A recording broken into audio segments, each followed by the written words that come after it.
জয় নিতাই, জয় গৌর, জয় জয় শ্রী রাধে শ্যাম। তোমাদের সকলকে নতুন একটি ভিডিওতে অনেক স্বাগত। প্রথমেই তোমাদের সবার কাছে ক্ষমা চেয়ে নিচ্ছি, অনেক দিন ভিডিও করা হয় না। তো আজকে অক্ষয় তৃতীয়া, তো ভাবলাম অক্ষয় তৃতীয়াতে আজকে সারাদিন বলতেই দুপুর পর্যন্ত যেটা যেটা করছি ঠাকুরের সেবা অর্চন তোমাদের সাথে শেয়ার করে নিই। তো সেই জন্য আজকে ভিডিওটা করছি। সবাইকে অক্ষয় তৃতীয়া জানাই অনেক শুভেচ্ছা, অভিনন্দন। তোমাদের যা কিছু শুভ মঙ্গলজনক তা অক্ষয় হয়ে থাকুক ভগবানের কৃপায়। ভগবানের কাছে এই প্রার্থনাই করি। ভিডিওটা যখন তোমরা পাবে তখন হয়তো অক্ষয় তৃতীয়া থাকবে না, তিথি ছেড়ে যাবে, কিন্তু আজকে অক্ষয় তৃতীয়াতে ভিডিওটা শ্যুট করছি, তোমরা দেখতে থাকো আজকে সারাদিন কী কী করছি। তো দেখতেই পাচ্ছ ঠাকুরজি বসে আছেন অর্চন পাত্রে। এখন ঠাকুরের স্নান করাবো, তারপর ফুল তুলসী দিয়ে অর্চন করে পুজো করে তারপর ভোগ দিব, চন্দন শৃঙ্গার করব, ফুলের শৃঙ্গার করব। তো তোমরা সারাদিন দেখতে থাকো তোমার ভিডিওটা, সারাদিন আজকে কী কী করছি। আশা করছি তোমাদের ভালো লাগলে অবশ্যই একটা লাইক করো, কমেন্ট করো এবং শেয়ার করে অন্যদের সাথে শেয়ার করো। তো এখন আমরা ভগবানের চন্দনযাত্রার শৃঙ্গার করব। অনেকেই বলে যে কেমন করে চন্দনযাত্রার শৃঙ্গার করা হয়। তো চন্দনযাত্রার শৃঙ্গার সাধারণত এই চন্দন বেটে রেখেছি, এই চন্দনটাকে সাদা কাপড়ে ছেঁকে নেব, নিয়ে যে চন্দনটা বেরাবে সেই চন্দনটাই ঠাকুরের গায়ে লেপন করা হয়। প্রত্যেকটা মন্দিরে এরকম করেই করা হয়। তো সেটাই এখন করব, তোমরা দেখতে থাকো, আশা করি তোমাদের ভালো লাগে। চন্দনটা ছেঁকে নেওয়ার পর এই যে এরকম মাটি মাটি হয়ে যাবে, যে দলা করা যাবে, দেখো দলা করা যাচ্ছে। তো এইরকম দলা দলা হবে, এই চন্দনটাই চন্দনযাত্রায় ব্যবহার করা হয় সাধারণত। তো আরেকটা কথাও তোমাদের বলে রাখি, চন্দনের এখন দাম বেড়ে গেছে, আর তার মধ্যে এখন আসল চন্দন পাওয়া যায় না। তো তার বদলে তোমরা হরিচন্দন মানে তুলসী গাছের যে কাঠ, সেই কাঠ থেকে চন্দন বেটে এই প্রসেসেই ভগবানের গায়ে লাগাতেই পারো অবশ্যই। আর যদি একান্তই না পাও তাহলে ডাস্ট চন্দন, গুঁড়ো চন্দন ব্যবহার করা যেতে পারে। তো এটা হচ্ছে সর্বোত্তম। তো আমি ছেঁকে নিয়েছি, যে আরও চন্দন আছে সেটা ছাঁকবো, তো আমি ছেঁকে নিয়েছি, এটা লাগাবো। তো তোমরা দেখতে থাকো।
এক হাতে ফোন ধরে আছি, তো এক হাতে করছি চন্দনের শৃঙ্গারটা, তো খুব অসুবিধা হচ্ছে।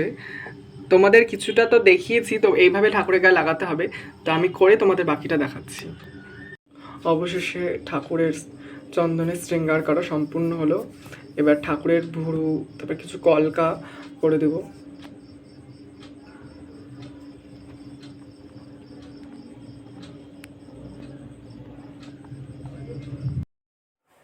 সো ফাইনালি ভগবানের চন্দন শৃঙ্গার, ফুলের শৃঙ্গার, অর্চন, পুজো আদি সব হয়ে গেছে। তো তোমাদের ভগবানকে একবার দর্শন করিয়ে দিই।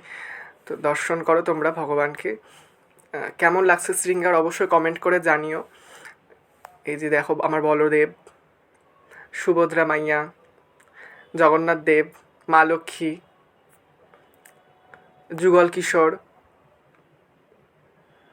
গৌর গদাধর জিউ, গোপাল, গিরিধারী শালগ্রাম, এদিকেও শালগ্রাম, পঞ্চদত্ত, লালালালি, মহেশ্বর, মা, এখানে শিবলিঙ্গ আছে, আমার কুলদেবী রয়েছেন, এখানে গুরু পরম্পরা, গুরুবর্গ, গোটা ঠাকুর ঘরে দর্শন করো। ভোগ লেগে গেছে আজকে সকালের বাল্যভোগ। সকালে খুব সামান্য পরোটা, সুজি, মুরগি, আর এদিকে ফল, জল, এই তো। এবার আমি রান্না করব, রান্না করে দুপুরে ভোগ লাগাবো।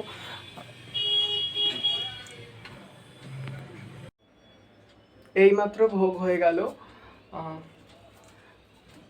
আজকে মধ্যাহ্নকালীন ভোগ দর্শন করো, ভোগ দর্শনে দুর্ভোগ কাটে।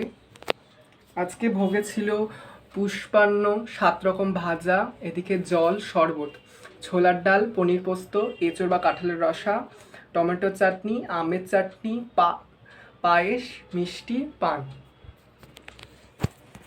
এই ছিল আজকের পদ। এই দিয়ে আজকে ভগবানের সেবা হয়েছে। শেষে কিছু ছবি অ্যাড করে দিলাম ভগবানের আজকের যে শৃঙ্গার হয়েছিল সেটার। আশা করছি তোমাদের ভালো লাগবে। ভালো লাগলে অবশ্যই লাইক করো, কমেন্ট করো এবং সাবস্ক্রাইব করে পাশে থেকো, এবং বন্ধুবান্ধব আত্মীয় স্বজনের সাথে অবশ্যই শেয়ার করো। যদি ফেসবুকে দেখে থাকো তাহলে অবশ্যই ফলো করো। তো ভিডিওটা এখানেই শেষ করছি। Bye bye. জয় নিতাই, জয় গৌর, জয় জয় শ্রী রাধেশ্যাম।